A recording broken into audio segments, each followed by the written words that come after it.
सभी साथियों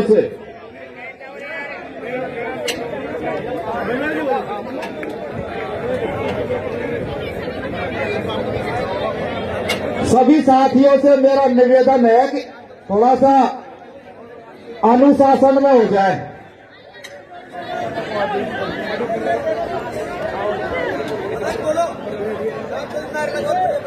अरे ये नहीं आता वो पाया कोई दिक्कत नहीं, कोई बात भलो अरे आता नहीं। हमारी एकता जिंदाबाद, हमारी एकता जिंदाबाद। अरे युवा शक्ति जिंदाबाद, अरे युवा शक्ति जिंदाबाद। अरे पुलिस प्रशासन मुर्दाबाद, मुर्दाबाद। अरे मिलकर बोलो मुर्दाबाद। मंच पर जो आज भाई रतनलाल जी को न्याय दिलाने के लिए जो लोग बैठे हैं, सभी को मेरा जोहार, जय भीम, नीला सलाम, लाल सलाम। मुझे थोड़ा दुख हुआ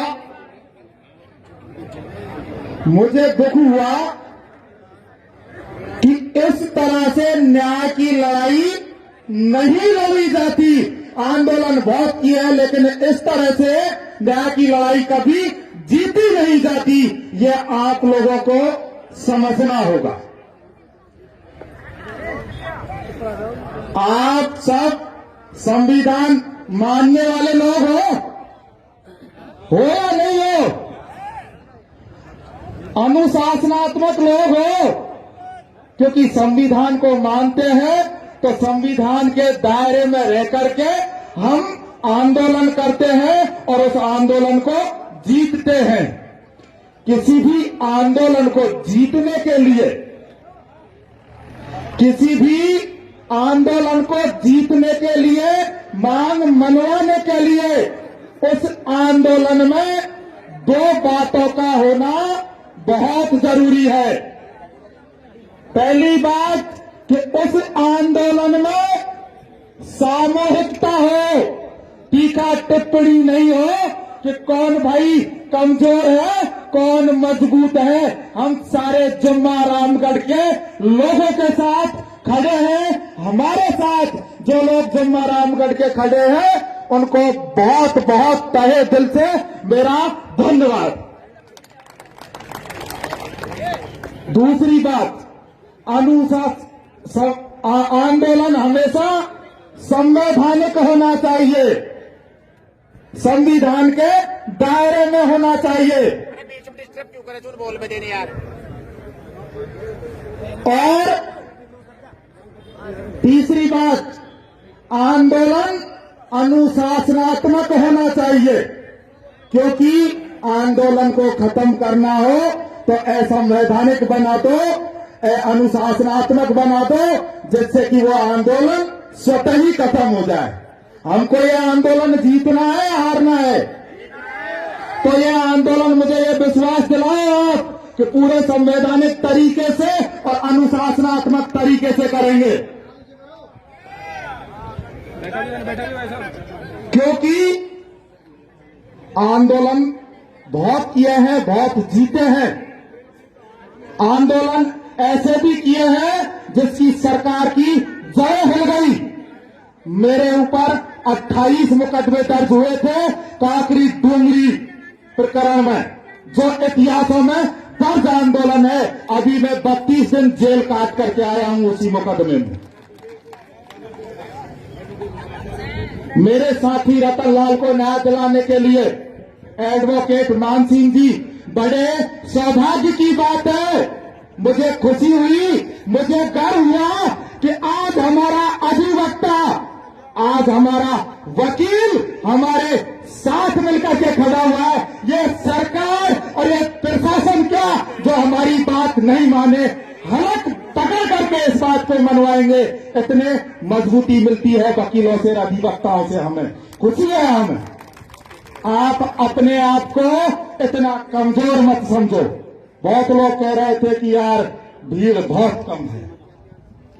मैं आपको बात बता दूं कि विश्व आदिवासी दिवस का जब अवकाश घोषित हुआ था तो इन्हीं लोगों में से आज यहां मौजूद है वो 25 लोग जिन्होंने फेयरमाउंट होटल पर धरना दे करके और एक इतिहास रचा और विश्व आदिवासी दिवस इसी सरकार से घोषित करवाया। आप लोग तो बहुत हो। जुम्मा रामगढ़ की है भभूतिया जो पगड़ी बांध करके बैठी है, क्या कम है? कम है। और अभी कुछ लोग कह रहे थे कि पुलिस प्रशासन यहां नहीं आया। पुलिस प्रशासन को मैं इस मंच के माध्यम से इस सरकार को, जो गूंगी बहरी सरकार बैठी है, उसको इस मंच के माध्यम से मांग करता हूं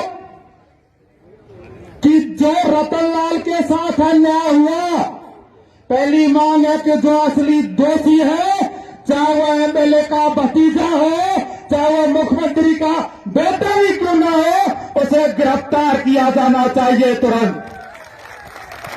यही मांग है पहली।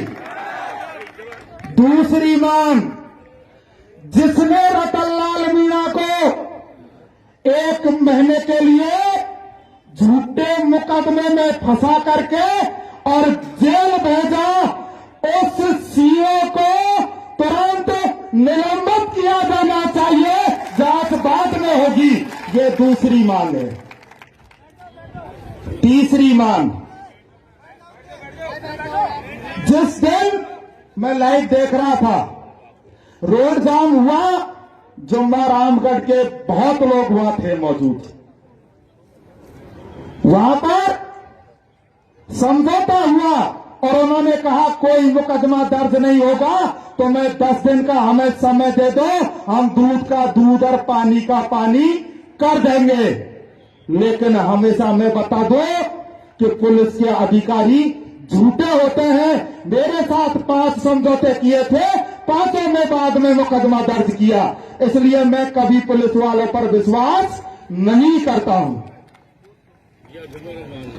चौथा, तीसरी मांग है कि वो मुकदमे वापस हो, किसी भी प्रकार से वो मुकदमे खत्म होने चाहिए। हम किसी भी साथी पे मुकदमा नहीं चाहते। और वो कहते हैं कि नहीं, मुकदमा में कोई ना कोई मुजरिम चाहिए, तो बनवारी लाल सासा का नाम लिख ले जाना और सबको फ्री कर दो। मेरे नाम चालान पेश कर देना, मैं कबूल करूंगा कि मैंने रोड जाम किया है। क्योंकि एक मुकदमा और सही। अब तो अधिवक्ता है, छुटवा तो लेंगे यही हाई कोर्ट से, क्योंकि जयपुर ही लगता है। चौथी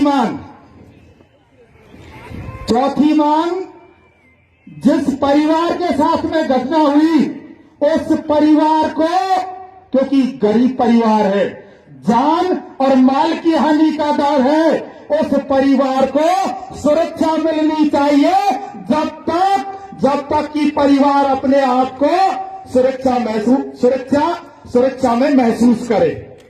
यही मांग है। और कोई?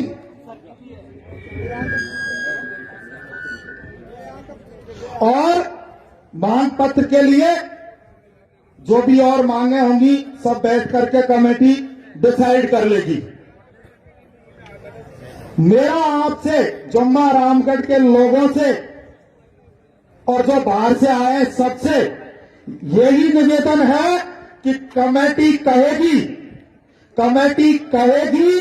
उसके पीछे उनके हम साथ में हैं। अगर वो हमसे कहेंगे कि आप बाहर से 5,000 लोग लाइए, हम 7,000 लोग लाएंगे, चाहे हमें कुछ भी करना पड़े। आप आदेश दीजिए, हम आपके साथ हैं। मेरा आप लोगों से और मान सिंह जी से और भूख हड़ताल पर जो साथी बैठे हैं उनसे मेरा व्यक्तिगत निवेदन है कि आदमी भूखे पेट लड़ाई नहीं लड़ सकता। आदमी भूखे पेट लड़ाई नहीं लड़ सकता।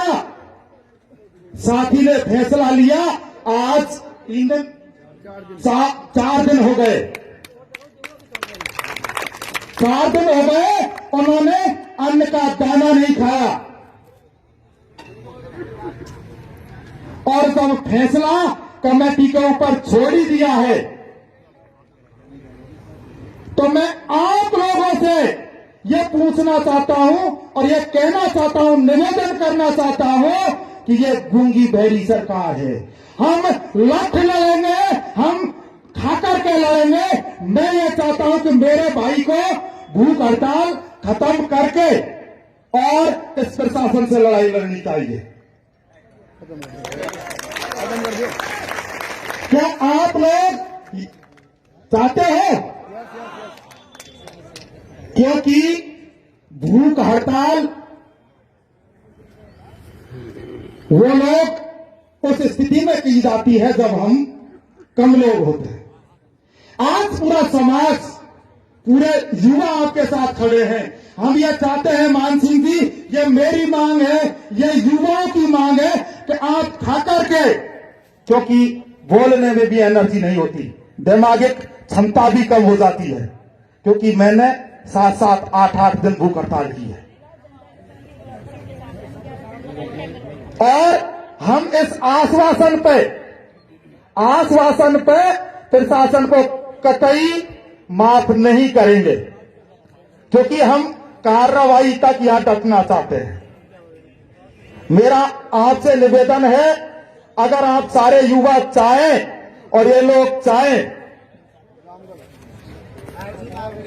तो मेरा ऐसा निवेदन है कि आपको इनको भूख हड़ताल से हमें खड़ा कर लेना चाहिए।